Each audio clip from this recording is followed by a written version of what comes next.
Let's talk about another Miami running back, or Miami raised running back, went to Florida State, Boom. obviously, Dalvin Cook. Not practicing today, no surprise. Mhm. And when Dalvin Cook went to the podium today, well, here's what he had to say. I'm gonna go through my normal week of preparation of getting ready for the game. I don't know, I'm gonna spend as much as time as I can in the training room to get ready to play, and then we're gonna go from there. It's a different injury than I had before. It's my shoulder this time, but you know, that's where we at with it. So there you have it. Dalvin Cook saying that he'll try to do whatever he can, but reports coming from Adam Schefter, Courtney Cronin, Ben Gessling of the Star Tribune, all saying that Dalvin Cook very unlikely to play these next 2 weeks to get his shoulder and whatever else it was, clavicle, sternum, something else, back up to 100% by the time the Vikings get to the playoffs. Mhm. Alex, you as a man who has played through an injury or two in your career, how do you balance really wanting to get out there, really caring about being on the field for your teammates, and also having an injury that could get worse at some point? How do you deal with I was an offensive lineman. We didn't have a choice. You played through every that? single Yeah. injury. I'll tell you a true story. I tore my ACL one game, and I had the trainers run out on the field, and I was on the ground. I was on the ground at the same time as one of my counterparts was on the ground because he fell onto me, and my leg got stuck, and it almost snapped in half, but it hurt like hell. So he's crying because he got hurt from the side, and I'm crying because my knees really hurt. And the trainer comes over to me, he's like, "Dude, so and so's down. You need to get up because nobody cares." And I was instantly like, "All right." So I get up and walk down like, man, this don't feel right, man. They're like, "Boom, talk to us after the game. We're busy with so and so." I'm like, okay, I'm just done. Go in that night, get an MRI next day. Like, dude, you tore ACL. How come you didn't tell us? You could have came up to us and let us. I'm like, dude, I did, but you were with so and so. And they're like, oh, well, at least we found out, right? Like, we're good. I was like, okay, thanks for that. So, I mean, when you're an offensive lineman, you don't get to pick and choose when you sit out. You just play through it. Well, on the running back side, I think we would You have all to. agree You have to. that you do not want him to play through it, though, here. No. Like, he may eventually have to in the playoffs, and that's the sacrifice you have to make. But for these next 2 games, Dalvin Cook, in my mind, is far too valuable to the offense that the Yep. entire thing surrounds around him getting them to 2nd and 2, 2nd and 3, 2nd and 4, where they can set up their play actions and everything else. And there are very few running backs that have the capability to break as many tackles as Dalvin Cook to get you in those situations. So even though you do have Mike Boone, who might put on a good performance, and you do have Alexander Madison, that's great. You want as close to 100% of a Pro Bowl running back, a guy who midway through this season we might have said is the best running back in the entire NFL. You need him as close as he can be to 100%, because as he's gotten these injuries, his production has fallen off too, that he's dropped to about 3.5 yards a carry over the last 5 weeks.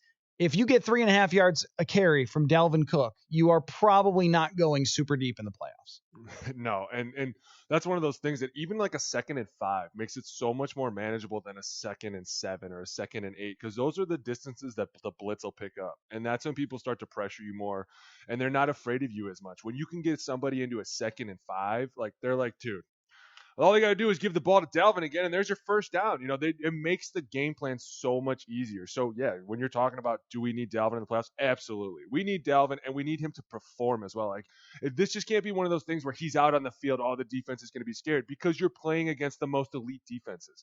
To them, they're like, dude, we don't care. You need to scare us. We don't need to scare you. We'll prove what we can do. They're going to unleash us in a minute. It's about to be 2nd and 9. I'm about to feast today. That's when Dalvin shows up big, especially on the outsides against corners that don't want to tackle, that they want to be premier guys. And it's been clearly more difficult when they haven't run very well. The first half Yes. against Denver was one of the best examples, and they ultimately come back.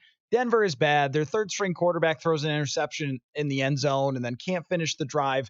But if they had lost that game, we would have been talking a lot about, hey, this is what it looks like when you go up against a halfway decent defense that didn't even really sack the quarterback a whole lot. Denver hasn't all year long, but a defense that could stop the run against you and then force Kirk Cousins to be one-dimensional in the passing game.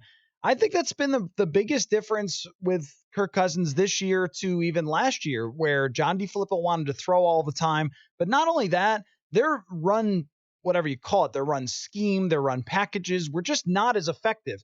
And Dalvin Cook was pretty good when he was in, 4.6 yards per carry, but when he wasn't, they couldn't get a whole lot out of it. And then you set up Kirk in the shotgun in 2nd and 9, and then you're just asking whatever beast is on the other side to pin the ears back and go after him. And that's the difference with Cousins, and why I think you would have some people still argue that his numbers are great this year, but he isn't the upper echelon of quarterbacks, because when he's pinned into those situations, he's not the same type of guy. Whereas an Aaron Rodgers or maybe a Deshaun Watson or Russell Wilson can still be that guy if you're constantly putting him in 3rd and 9, because they can make plays outside the pocket and extend plays and make exceptional throws down the field. It's not always like that for Cousins because of his pocket presence. And this all just sort of circles back to Dalvin Cook. Now, on the guy who could be playing, Mike Boone, this has the potential to be the Mike Boone game that we all remember. Mike Boone is actually good. And I know you guys are related, so you might have a Boone bias here. But, I look at this Vikings team as one of the main reasons they are where they are in the Mike Zimmer era is that they've been able to develop players like Mike Boone. Guys who show up in training camp and reporters like us ignore them and like, I don't know, that guy's the 8th running back and supposedly had a good combine. I don't know, whatever. He's going to play special teams. This guy, Anthony Harris, I don't know, who cares, right? And then he's right now by PFF, the 5th best safety in the NFL. And we see this all the time with the development of Adam Thielen. I don't know what it is, Alex, but it is remarkable to me how often we see players like this show up and you don't think anything of them, and then at some point they're called upon and they seem to rise to the challenge. I wouldn't be surprised if that happens with Mike Boone. Agreed. And credit to the player. I mean, it's a tough situation. And I think for a lot of these guys, they're behind such great players that the minute they get the second of exposure that they're going to get, they just jump on it because they know, listen, I'm only going to have a limited ability to show what I can do. Because when Dalvin comes back, Dalvin's the guy. When Alexander Madison's back, he's the second guy. And then I move back to the third guy. So guys know going into the game, listen, if you're going to do something, dude, you got to do it right now. Like, show the team what you're worth right now. And I think, too, when you sit in a room with great players, you're in a room with Dalvin Cook. The guy in front of you behind Dalvin is Alexander Madison, another starting running back for another team, on any other team almost. But then you pick those two guys' brains all day. And you listen to them talk and you listen to why they do the things they do. That's why so many coaches make you explain so many things to the room, because they want the young guys to learn from you as well. Hey, why did you do this? Well, I did it because I was thinking that maybe last time he was going to do this, and then so we were going to flip, and this is his counter. All of a sudden, the young guys start picking up on, oh, that's what it means to be the consummate pro. That's what it means to understand this offense. That's what it means to think and not be a robot. Got it. And when you're talking to a guy like Dalvin, he's telling you, listen, this is the hole I see. This is what I know is going to happen. This is how I see it. This is why I knew to cut like this.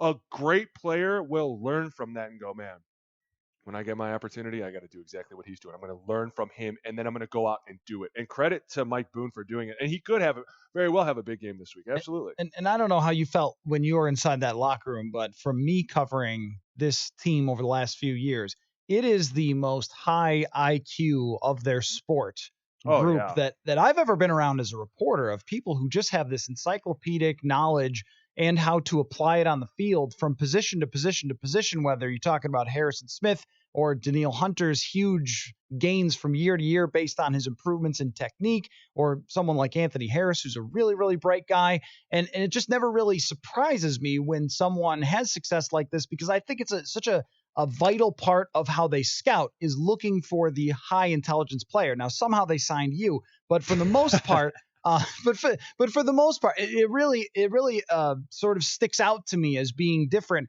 where you look at any part of the locker room and go, man, there's just high IQ guys all over the place here.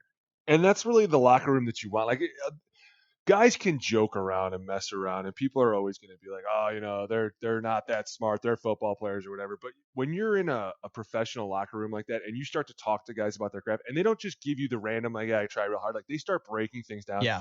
That's when you're like, dude, this is pretty incredible. And I compare the Vikings team to probably the best defensive Niners team we had, because when you spoke to those guys too, it wasn't like, I say it's like they had a purpose, and they knew their purpose, and they wanted to go out and accomplish it. Because I think that when you look at some defenses, they're just out there and they're like, well, I'm not really sure what I'm doing. I just know I'm supposed to be in this zone.